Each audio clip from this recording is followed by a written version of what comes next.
Jadi dia sudah ambil nih perhiasannya waktu di pohon. Selamat malam teman-teman. Selamat datang di cerita tengah malam. Hari ini aku mau cerita tentang satu nama, ya, satu orang namanya Bastian.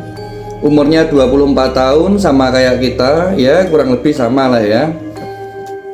Lagi berjuang untuk kehidupannya, ya, ekonomi keluarganya. Tapi satu malam dia bikin satu keputusan yang menurut saya itu fatal. Keputusan yang bikin hidupnya nggak pernah tenang lagi. Karena dia nekat mengambil sesuatu yang bukan miliknya dari tempat yang nggak pernah dia kenali, nggak pernah dia datangi, dan tempat dimana manusia lain pun nggak menghampiri gitu ya. Ini kisah emas keramat, perhiasan yang sakral gitu ya. Bisa tarik napas dulu karena setelah ini kami bakal mikir dua kali sebelum ngambil barang-barang untuk kita ambil ya, jika itu bukan hak kita. Jadi pastikan selalu berpikir dua kali jika memang menemukan sesuatu yang itu kita nggak tahu asal usulnya gimana, dan ya kalau bisa jangan diambil lah ya. Sebastian anak rantau di suatu kota, kerjaannya serabutan. Hari ini ada order, besok enggak gitu ya. Jadi kerjaannya itu tiap harinya itu hanya menunggu orderan ya, nggak pastilah bayarannya itu. 3 bulan terakhir rezekinya itu seret banget ya. Kos di daerah Wonokromo nunggak 2 bulan. Pemilik kos sudah ngasih surat teguran ya, sering ditagih lah udah ya. Tapi yang paling bikin Bastian hancur itu SMS dari adiknya yang di kampung. Jadi ketika ekonominya di kota rantauan dia itu lagi pusing, adiknya di kampung itu WA lah ya, SMS atau WA gitu ya kan, ngabarin lah. Isi pesannya itu, "Mas, ibu masuk UGD, katanya pusing terus pingsan, dokter minta DP 5 juta buat rawat inap," gitu ya kan. Bastian setelah baca pesan itu ngecek nih saldonya di rekening, ya cuma 120.000 ya kan di rekeningnya. Lalu di dompetnya cuma ada 3.000 perak ya. Pusing, pikirannya udah mulai kacau nih, dia udah gelisah karena di rumah sakit butuh biaya yang di kampung dan dia saldonya masih tipis gitu ya kan. Malam itu dia lari ke warung kopi. Ya, dia ngopi lah ya dengan pikirannya yang penat gitu. Dia ngopi sejenak mungkin untuk nenangin pikiran. Di situ dia ketemu sama temennya, namanya Dino ya, sebut aja Dino gitu ya kan.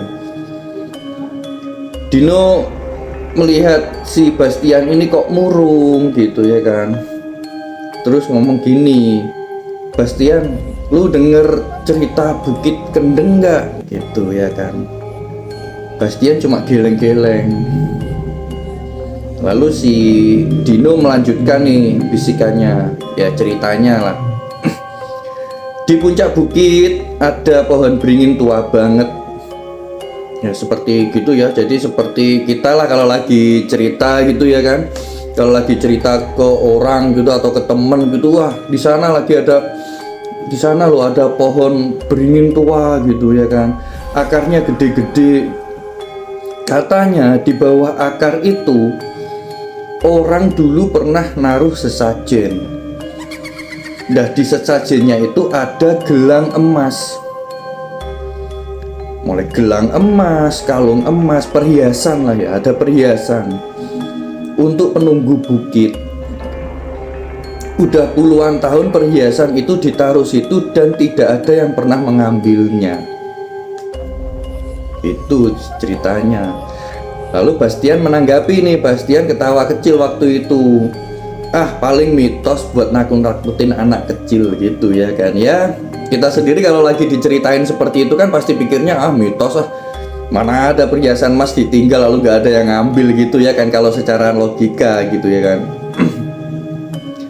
Jam 12 malam Bastian pulang, SMS adiknya dibaca lagi. Jadi dia waktu pulang ngopi dibaca lagi pesannya adiknya ya kan. "Mas, ibu sudah pingsan 2 kali hari ini." Ini Bastian mulai pikirannya tambah kacau lagi. Ini udah 2 kali, tadi kan masih sekali masuk rumah sakit dan sekarang pingsan lagi ya kan. Jam 2 dini hari, Bastian naik motor sendiri menuju bukit yang telah diceritakan oleh Dino tadi. Nah ya, dia coba-coba lah ya, cek-cek perhiasan tadi. Wah, mungkin ada beneran nggak gitu ya kan. Kondisi pikiran sudah, psikologis mental itu udah kena ya kan. Detik itu juga semuanya hening. Jadi suasana pada saat itu langsung hening ya. Pikirannya udah kacau. Dari dalam batang beringin terdengar suara kayak napas-napas berat gitu, napas orang baru kebangun tidur panjang. Jadi ketika Bastian udah nyampe di Bukit Kendeng, sudah sudah di pohon beringin tadi, dia seperti mendengar itu suara suara ya napas-napas yang berat gitu loh. Di situ Bastian nggak nengok, dia lari secepat-cepatnya, gelang itu dia genggam erat. Jadi dia sudah ambil nih perhiasannya waktu di pohon beringin tadi. Dia udah nekat, waktu dicek beneran ada kan di bawah pohon beringin ini tadi. Waktu dicek itu beneran ada si emasnya ini, si perhiasannya. Dia ketika ngambil itu ada napas berat tadi, ada suara napas berat. Dia ambil, dia lari. Dan ini belum berakhir, bukan berarti ini happy ending, no, it's not. Beberapa hari kemudian setelah dia berhasil pulang, si Sebastian itu, gelangnya itu dijual sama dia di Pegadaian. Ya di Pegadaian biasa kan bisa kan ya jual perhiasan tanpa surat gitu ya kan. Gelang itu dijual laku 8 juta. Setelah dijual laku 8 juta, dia bayar hutang kos dan dia mengirim uangnya ke adiknya untuk pengobatan ibunya. Setelah sudah terbayarkan, dia pulang. Di malam ketiga semuanya berubah. Jam 3 pagi Bastian kebangun, dadanya berat banget kayak ada yang duduk di atasnya. Di ujung kasurnya dia seperti melihat ada orang.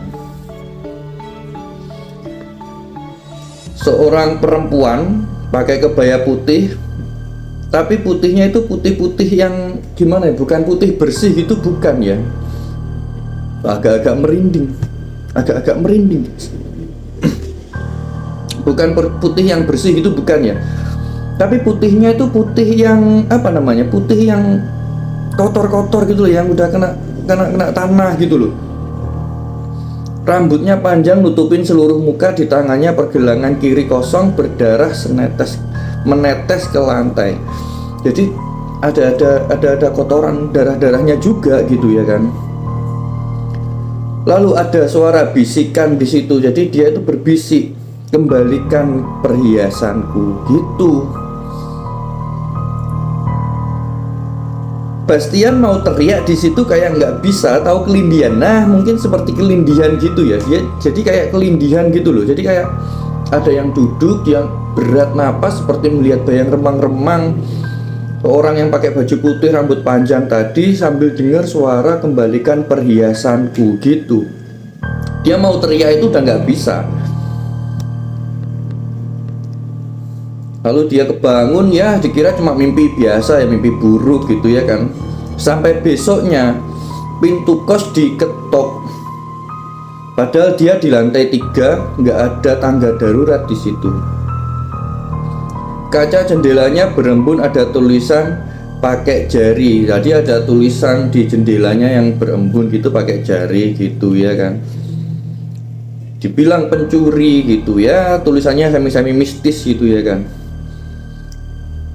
Dan yang paling aneh, uang 8 juta di rekening tiap pagi pasti berkurang 1 juta, hilang tanpa transaksi, tanpa jejak. Jadi uang dia yang hasil penjualan perhiasan tadi itu hilang guys. Setiap harinya 1 juta, tanpa ada pemakaian, tanpa ada riwayat transaksi, atau ya tiba-tiba hilang gitu aja saldonya. Bastian panik. Dia di paranormal lah ya, dia pergi ke paranormal gitu ya kan, ke orang pinter lah, Sang paranormal atau si dukun tadi, si dukun ngelihat Bastian sekali langsung ngomong. Jadi dukunnya itu ketika melihat Bastian itu seperti tahu sesuatu gitu loh ya. Dia itu langsung bilang, "Le" gitu atau "nak" gitu ya. Itu bukan setan iseng atau bukan hantu yang iseng-iseng gangguin Bastian gitu, bukan. Itu penjaga perhiasan yang kamu ambil. Itu tumbal gitu. Jadi yang menghantui itu adalah tumbal dari perhiasan tadi gitu. Penutup gerbang mereka. Kamu buka gerbangnya, sekarang mereka mau ganti rugi gitu kan. Lalu si Sebastiannya tanya, ganti rugi apa mbah gitu ya kan. Ganti ruginya nyawa, itu jawabnya si dukun. Atau sesuatu yang lebih berharga dari nyawa. Nah, kan nggak ada. Kan tidak ada sesuatu yang lebih berharga dari nyawa. Itu apa coba? Paranormal itu ngasih satu jalan, balikin perhiasan itu sebelum purnama. Kalau enggak, dia akan ambil yang paling kamu sayangi atau yang paling kamu anggap berharga gitu ya kan. Si Sebastian lari nih setelah dari dukun tadi menuju ke tukang gadai lagi.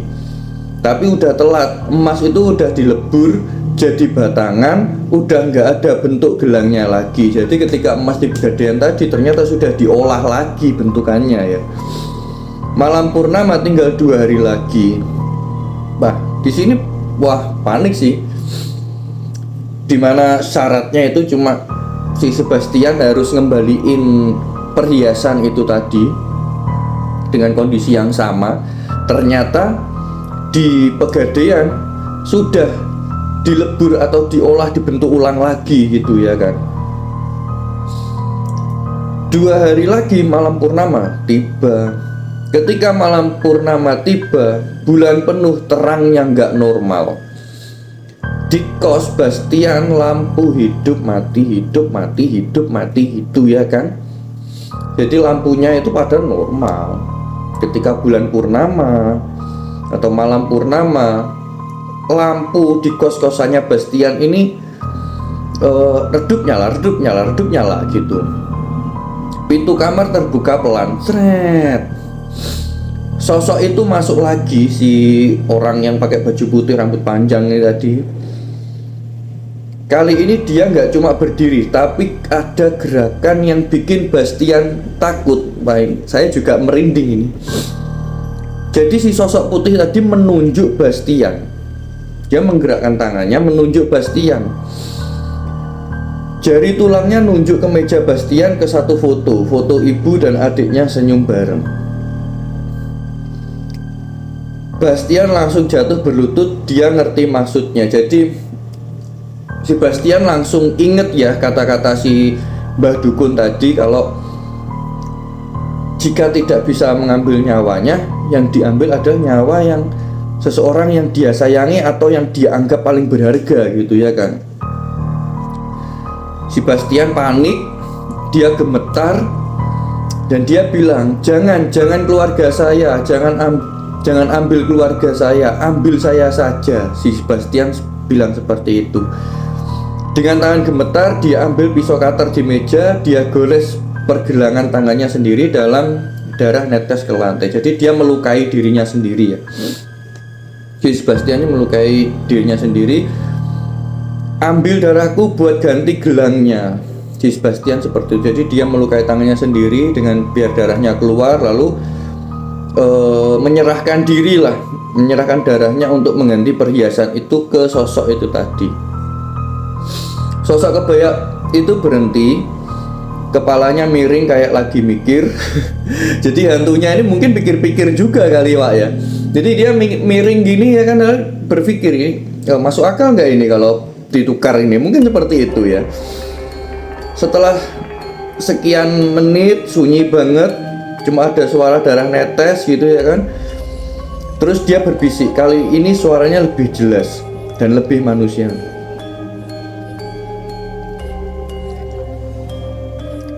Si kebaya itu berbisik, utang darah lunas dengan darah. Tapi kutukan maling akan ikut sampai kamu mati. Jadi mencuri itu kan ya semi hutang lah ya. Kalau hutang kan kita negosiasi bilang gitu ya kan, lalu kita dipinjemin dan kita wajib mengembalikan gitu. Tapi kalau maling itu kan tanpa negosiasi ya, tanpa negosiasi, ketika kita mengambil barangnya dan ya kita tetap wajib mengembalikan barang itu karena itu bukan hak kita gitu. Sejak malam itu teror penampakan berhenti. Ibunya sembuh total, adiknya baik-baik saja. Tapi kutukannya beneran ada. Sampai sekarang Bastian masih hidup kerja jadi driver online ya kan, jadi supir lah ya. Tapi ada satu aturan aneh dalam hidupnya. Tiap dia gajian, misal 5 juta, besok paginya pasti kepotong 1 juta hilang, nggak ada yang ngambil, saldonya aja yang berkurang. Jadi setiap dia sudah mengumpulkan gajinya 5 juta, itu pasti ada hilang 1 juta. Ya, untuk perpanjangan sewa di penunggu bukit kali ya itu ya. Jadi sampai sini kita paham lah ya, apa yang kita tanam ya itu yang kita tuai ya.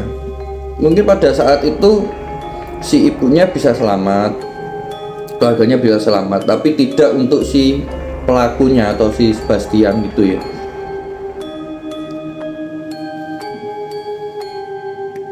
Jadi gimana teman-teman, kalau kita atau kalian di posisi Bastian lagi kepepet banget, terus ada emas di depan mata di tempat yang mitos atau yang mistis, di tempat yang keramat lah, bakal kamu ambil nggak? Bakal diambil nggak? Kalau aku sih enggak ya.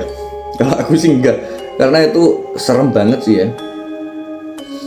Nah, jadi tulis di kolom komentar bagaimana pendapat kalian tentang cerita ini.